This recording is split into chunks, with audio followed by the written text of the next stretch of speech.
ఆదేస్తుంది. నువ్వు చెబుతున్నటువంటి అసత్యాలు చూస్తున్నప్పుడు, నువ్వు జగన్మోహన్ రెడ్డి గారి మీద వ్యక్తిత్వ హననానికి పాల్పడుతున్నప్పుడు, రాజకీయాలకు పనికిరానటువంటి జగన్మోహన్ రెడ్డి గారు ముఖ్యమంత్రి అయ్యి దీన్ని సర్వనాశనం చేసేశాడు అనేటువంటి ఒక అపవాదు వేస్తున్నప్పుడు పదే పదే పదే పదే జగన్మోహన్ రెడ్డి గారిని దూషించాలనే ప్రయత్నం చేస్తున్నావు. నాకు అర్థమవుతుంది ఎందుకు దూషించాలని ప్రయత్నం చేస్తున్నావు. నాకు అర్థమవుతుంది ఎందుకు దూషించాలని ప్రయత్నం చేస్తున్నావు అంటే జగన్మోహన్ రెడ్డి గారు అంటే భయం.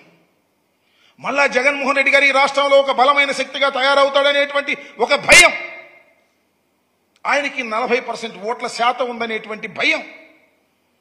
మీరు ముగ్గురు కలిసినా కేవలం 56% మాత్రమే వచ్చాదనేది నీకు తెలుసు కాబట్టి మళ్ళా జగన్మోహన్ రెడ్డి గారు మళ్ళా ఇంతై అంతై ఒటుడంతై అన్నట్టుగా రాబోయే కాలంలో పెరిగిపోతాడు. కాబట్టి నువ్వేం చేయలేవు, కాబట్టి నువ్వు ఇచ్చిన వాగ్దానాలను నిలబెట్టుకోలేవు. కాబట్టి చదువు దొరికింది, శ్వేతపత్రం, పోలవరం, జగన్మోహన్ రెడ్డి గారు సర్వనాశనం చేశాడు, ఆంబోత్ అంటాడు. మళ్ళా నన్ను ఆంబోత్ అనేటువంటి మాట మాట్లాడాడు. నన్నే అనుకుంటున్నా మరి, ఎందుకంటే ఒక అనేవాడు కదా. నీకు ముఖ్యమంత్రి అయ్యారు కానీ ఇంకా గౌరవం పెరగాల్సింది, ఇక అహం పెరిగినట్టుగా ఉంది.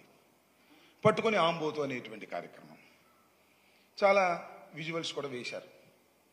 నేను గత ప్రెస్ మీట్లో ఒక మాట చెప్పాను, పోలవరం ఈజ్ చాలా సంక్లిష్టమైంది, అర్థం కాదు అంత తేలిగ్గా, నాకు కూడా అర్థం కాలేదు అనేటువంటి మాట. ఎస్, దానికి ఇప్పటికీ కట్టుబడి ఉన్నాను. చంద్రబాబు నాయుడు గారు అదేసి ఆనందపడుతున్నావు, నవ్వుతున్నావు, అందుకని కామెంట్ చేస్తున్నాను నేను. అదేసి నువ్వు నవ్వుతున్నావు, అది విజువల్ వేసి రాంబాబు గారికి అన్నాడని నవ్వి చూడు ఎగతాళి అయిపోయింది. ఎగతాళి కాదు, it is very very complicated project. అది అంత తేలిగ్గా అర్థం కాదు, నాకు అర్థం కాలేదు. తర్వాత అర్థం చేసుకున్నాను, అర్థం చేసుకున్న తర్వాత నిర్ణయాలు తీసుకున్నాను. I have studied a lot. 2 సంవత్సరాల కాలంలో నాకు వచ్చినటువంటి అవకాశంలో చాలా స్టడీ చేసి ఒక నిర్ణయానికి వచ్చినటువంటి వ్యక్తిని అని చెప్పడం కోసం చెప్పినటువంటి మాటని మీరు వేసుకొని ఆనందపడేటువంటి కార్యక్రమం చేస్తున్నారు. జగన్మోహన్ రెడ్డి గారిది కూడా వేసి ఇదిగో పూర్తి చేస్తా అన్నాడు, చేయలేదు, చూడండి అని నవ్వుతున్నావు. నీ పక్కన అంతా కూడా నీ తాబేదారులు, నీ సమ్మతీయులు అందరూ నీకు సంబంధించిన మీడియా వాళ్ళని పెట్టుకుని వాళ్ళతో క్వశ్చన్లు ఎంచుకుని.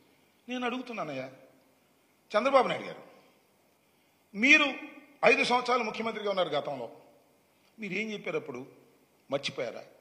ఒకసారి వేయండి అయ్యా. ఇదే శాసనసభలో జగన్మోహన్ రెడ్డి గారు అపోజిషన్ లీడర్గా ఉన్నప్పుడు దేవినేని ఉమా, మీ ఇరిగేషన్ మినిస్టర్, ఏం మాట్లాడాడో